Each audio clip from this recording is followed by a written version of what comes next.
l'RL.net, s'informer en temps réel, site d'information exclusive numéro 1, www. Messieurs, chères collaboratrices, chers collaborateurs, et une mention particulière à Abdallah parce que je crois, et vous m'avez rappelé, monsieur le directeur général, je crois que sans sa persévérance sans faille, je ne suis pas sûr que nous serions tous là aujourd'hui. Donc Abdallah, merci de nous avoir amenés dans cette aventure. Alors je dois vous remercier tout d'abord, monsieur le directeur général, de nous avoir fait confiance pour ce projet qui est, comme je l'ai découvert un petit peu plus en détail hier soir, et c'est vrai que pour moi, quand Abdallah me l'a présenté en 2005, je l'imaginais ou je l'avais compris comme un projet d'électrification rurale classique visant à déployer les réseaux de distribution pour amener un peu plus d'électricité à la population sénégalaise. Mais c'est en fait un projet beaucoup plus ambitieux que ça, qui est un projet vraiment de renforcement de votre infrastructure dans le cadre d'un pays qui se développe, d'une ville nouvelle qui s'installe et qui met vraiment l'approvisionnement d'électricité au cœur de sa stratégie et de sa sécurité. Donc c'est un projet qui, de par son scope technique, de par sa largesse, aussi bien en poste, en unité achetée, en distribution, en télécom, etc., et, sauf erreur de ma part, le projet le plus ambitieux de l'histoire d'Omexom au niveau ensemble technique. Mais rassurez-vous, nous en maîtrisons toutes les briques et nous sommes convaincus que ce projet va se réaliser dans de très bonnes conditions. Hier d'ailleurs, quand ils m'en ont présenté les détails, ils se proposent de tenir un planning encore plus ambitieux que ceux qu'ils ont signés avec vous. Voilà, donc je pense que toutes les équipes vont être ensemble pour avancer sur ce projet. Et je crois qu'une des grosses conditions de succès, c'est d'avoir réussi à créer une vraie équipe projet entre Sénélec et Vinci Énergie, avec une équipe projet dédiée chez vous. Voilà, donc je pense que là, il y a un tandem de choc qui va mener à bien ce projet 2020 et qui, je suis persuadé, sera d'ailleurs en grande partie terminé en 2019 et pas en 2020. Hein, ça, c'est ce que nous a dit Abdallah, mais on ne va pas changer son nom pour autant. Donc vous avez l'engagement de Vinci Énergie d'amener ce projet vraiment dans toute sa grandeur et sa précision technique et délai. Et puis quand en 2015 Abdallah m'a parlé de ce projet, nous avions décidé 2 ou 3 ans avant de vraiment donner un élan fort au développement de Vinci Énergie en Afrique.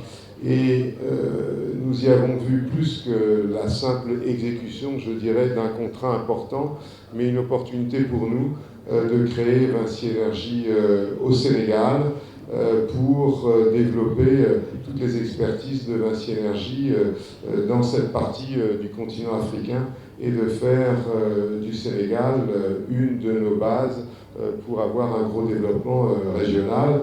Et on voit d'ailleurs très bien dans ce projet la capacité de nos équipes à embrayer rapidement, puisqu'on parle d'un projet qui est typiquement un projet d'infrastructure d'électricité autour de Omexom, et on voit déjà fleurir nos expertises télécom qui viennent s'embrayer. Donc je crois que c'est la preuve qu'on a vraiment envie d'ancrer Vinci Énergie Sénégal dans le paysage de la transition énergétique et de la transformation digitale de tous nos métiers.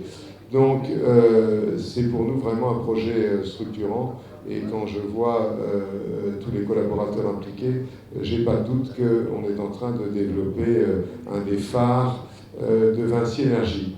Et puis pour ça il faut des femmes et des hommes, des collaboratrices et des collaborateurs. Et comme je vous le disais, monsieur le directeur général, chez Vinci Énergie, on a des petites habitudes. On parle de richesses humaines et pas de ressources humaines. Les ressources, c'est plutôt les camions, les richesses, c'est les femmes et les hommes. Voilà, donc hier, c'était aussi amusant dans cette présentation de ce projet de voir un certain nombre de jeunes femmes, de jeunes hommes diplômés probablement de vos écoles d'ingénieurs, qui ont été captés par les équipes de Vinci Énergie au Maroc, transférés à Casa pendant un certain temps, cocoonés, formés, piqués à nos méthodes, si je puis dire, et qui maintenant se retrouvent au cœur de ce projet, qui, je pense, pour eux, est quand même aussi une belle opportunité de formation, parce que quand vous êtes ingénieur électricien, se retrouver au milieu de ce qui est probablement un des projets ou le projet le plus ambitieux de l'histoire de Sénélec, c'est aussi une bonne école. Donc je pense que tous les jeunes qui sont là doivent aussi saisir la chance et l'opportunité qu'ils ont d'être ici, et il y en aura d'autres. Voilà, donc pour Vinci Énergie, c'est vraiment l'opportunité de s'ancrer profondément dans cette partie de l'Afrique. La signature de ces conventions avec les écoles d'ingénieurs, c'est un cap fort que nous mettons depuis quelques années dans tous les pays. Nous avons tous conscience que attirer des jeunes dans nos métiers, c'est tous les jours, ça nécessite beaucoup d'efforts, en particulier pour les jeunes ingénieurs, de montrer l'attractivité de nos métiers, de nos entreprises, et se rapprocher avec de nombreuses écoles. C'est parti de nos jeunes. Hier, j'ai passé la matinée dans un forum d'une grande école d'ingénieurs en France. Donc nous y mettons beaucoup d'énergie.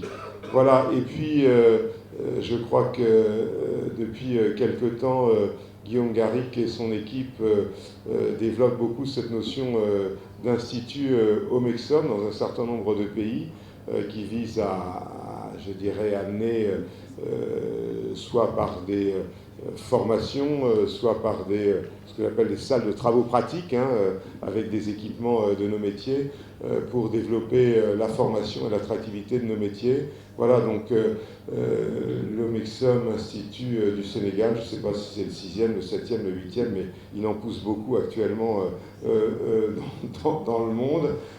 Voilà, et je pense que c'est aussi une preuve d'ancrage dans la durée, parce que vous imaginez que nous ne ferions pas tous ces investissements si c'était pour se contenter de votre projet très ambitieux, mais de rester pour longtemps au Sénégal. Voilà, donc monsieur le directeur général, merci encore pour votre confiance. Soyez sûr que nous allons la mériter, et être sûr que vous pourrez aussi montrer à tous les Sénégalais que c'est un projet qui non seulement, je dirais, améliore le réseau, mais améliore leur vie par un accès à l'électricité plus large, sans faille.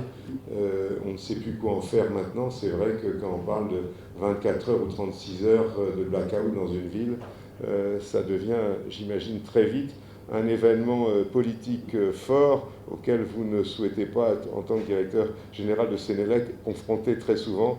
Et on peut comprendre que ce genre de projet vous tient à cœur. Donc encore, merci.